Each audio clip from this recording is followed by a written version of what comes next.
페인스토리 숑군입니다. 반갑습니다. 요즘 자주 뵙죠, 여러분? 그만큼 알차고 보람된 주제가 많아서 여러분들하고 공유하고 싶어서 자주 찾아뵙게 됩니다. 오늘 말씀드릴 내용 약간 팩트 체크입니다. 디딤돌 관련해서 소득 제한이 상향된다는 썰들이 돌았는데 그 부분 여러분들하고 팩트 체크 해보려고 하니까 처음부터 끝까지 함께 부탁드리겠습니다. 자, 얼마 전에 디딤돌 관련해서 동영상을 제가 올려드렸는데요. 저희 구독자분이신 랑부님과 슬기이님께서 댓글을 달아주셨습니다. 감사드리고요. 곧 소득 제한이 8,500으로 상향 조정된다는데 그 부분도 올려주세요 하셨고, 슬기님이 최근 뉴스에서 부부 합산 소득은 8,500으로 확대된다던데 어떻게 된 거냐, 그 얘기가 맞느냐, 이 얘기를 제가 댓글로 보고 나서 이거 뭔가 움직임이 있다라는 생각을 받고 제가 바로 기사를 검토 후에 올려보겠다고 말씀을 드렸습니다. 그 기사를 검토해보니까 검색어에 딱 잡히네요. 지난 3월 28일이었죠. 맞벌이 8,500만원 신혼부부도 주택자금 특례 대출이 진행이 된다. 특례 대출이 디딤돌이잖아요.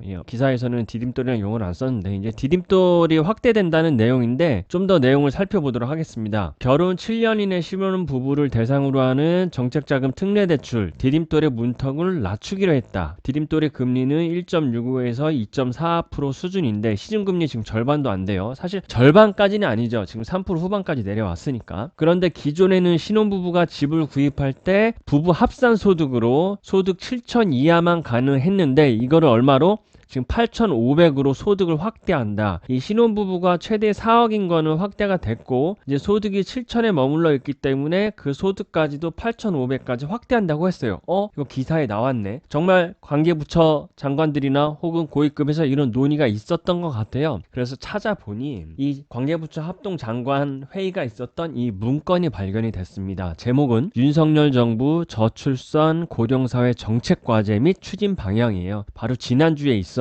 이제 윤석열 대통령이 주재했던 그 회의에서 나온 내용 중에 이 디딤돌 대출이 있었던 거예요. 그래서 이 문건의 큰 주제는 저출산과 고령화 사회 관련해서 이제 복지를 늘린다는 그런 개념이었는데 그 안에 내용이 포함됐다. 그래서 전체적으로 이 문건을 살펴보니까 크게 5가지 주제가 있었는데 오늘 제가 말씀드리려고 하는 이 주거 관련, 신혼부부의 주거 환경 관련해서는 여기 가족 친화적 주거 서비스, 신혼부부 주택 공급 및 자금 지원 확대, 요 자금 지원 확대가 오늘 살펴보고자 하는 내용입니다. 디딤돌의 내용. 그래서 이 문건을 좀 더 살펴보니까 나오죠. 가족 친화적 주거 서비스, 충분한 주택 공급과 자금 지원을 누구에게 하겠다? 청년 신혼부부 양육 가구들에게 하겠다. 그래서 자금 지원을 어떻게 하는 게 있느냐? 신혼부부 주택 공급 및 자금 지원 강화 내용을 보니까 신혼부부 대상으로 주택을 구입하고 그리고 전세를 넣는 전세자금 대출의 소득 요건을 완화하겠다. 나오네요. 이게 문면상 여러분, 그죠? 소득 요건을 완화해서 주거비 부담을 경감시키면 약 1만 가구 이상 이용이 적용이 된다. 그래서 적용 금리는 소득 수준을 감안해서 구간별 차등. 소득이 낮으면은 금리를 더 낮게, 소득이 높으면 금리를 좀 더 높게 하겠지만 이마저도 시중은행보다는 낮다라는 거죠. 금리는 향후의 시중금리나 보금자리론의 금리 수준을 감안해서 결정하겠다.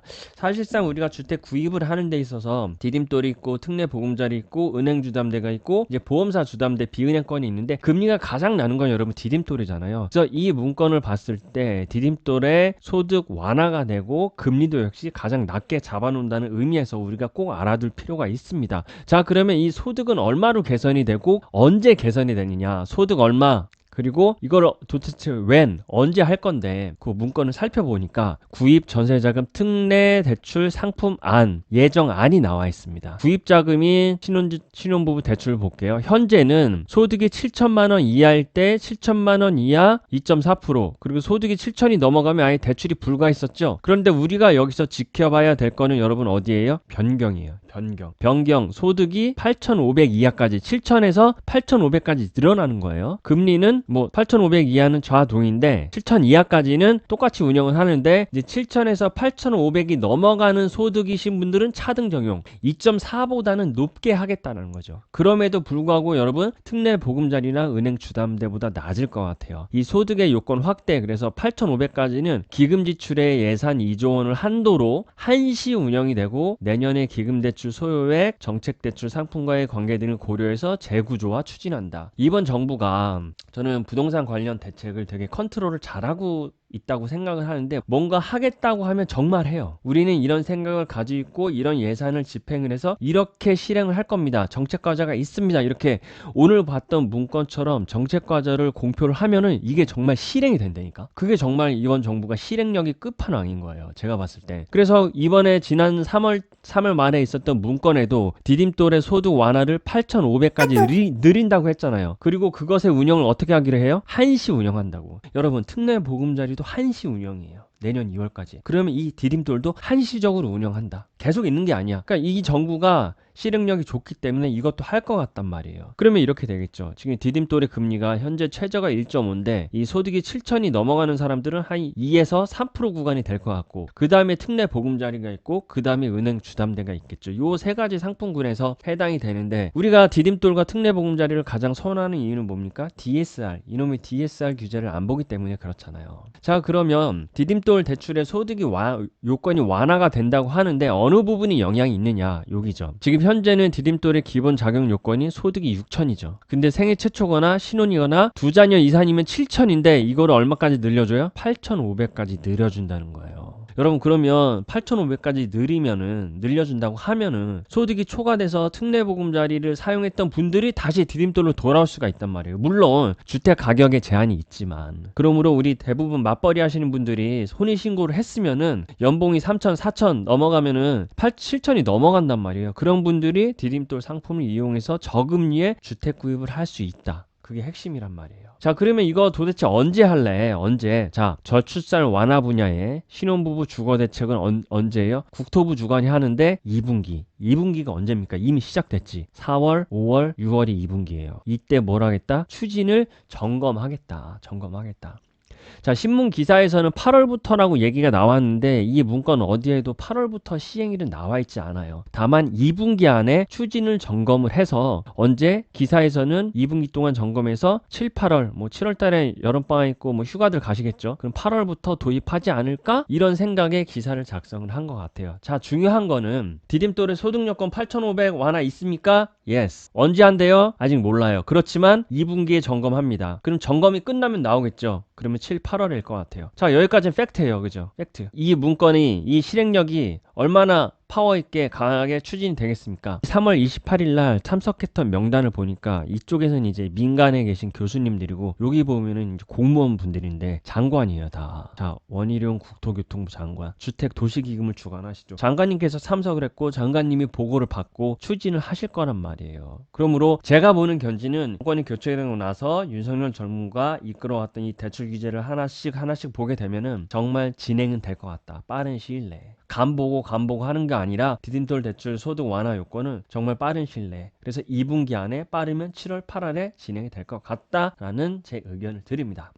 시간이 조금 있으니까 최근에 금리 동향 좀 살펴보겠습니다. 제가 봤을 때 이 4월달 기준으로 여러분들 주택 구입할 때 가장 먼저 살펴보셔야 되는 금리는 뭐냐면 인터넷 뱅크들의 주담대 상품 금리예요. 자 위에가 K뱅크 밑에가 카카오뱅크예요. 그리고 오른쪽이 국민은행. 현재 5년 고정금리가 5년만 고정하고 5년 뒤에 6개월 단위로 변동이 되는 혼합금리가 가장 싼데 K뱅크가 3.73 카카오가 3.72 국민은행이 3.6 드디어 여러분 주담대 3% 시대가 다시 열렸어요. 4월이 되면서 이게 뭐 정부에서 인위적으로 내려라 그랬다 뭐 이런 거 상관없이 우리는 집을 사야 되잖아. 그리고 지금 금리가 몇 프로인지가 중요하기 때문에 자 3% 후반에 이 금리가 나왔는데 자 국민은행은 제일 가장 낮긴 하지만 뭐가 있어요? 부수거래 뭐 추가 약정서 써서 그걸 다 지켜야 돼. 좀 피곤해. K뱅크 그런 거 별로 없어요. 카카오도 그런 거 별로 없는데 카카오가 뭐가 좋냐면 추천은 아니지만 제가 알아보기에 좋았을 게 뭐냐면 중도 상환 수수료가 카카오뱅크가 없어요.